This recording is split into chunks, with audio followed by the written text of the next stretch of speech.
صحیح بخاری حدیث نمبر 83۔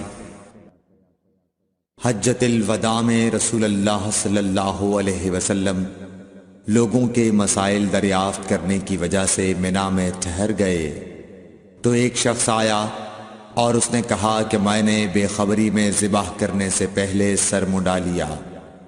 آپ صلی اللہ علیہ وسلم نے فرمایا اب ذبح کر لے اور کچھ حرج نہیں۔ پھر دوسرا آدمی آیا، اس نے کہا کہ میں نے بے خبری میں رمی کرنے سے پہلے قربانی کر لی۔ آپ صلی اللہ علیہ وآلہ وسلم نے فرمایا اب رمی کر لے اور پہلے کر دینے سے کچھ حرج نہیں۔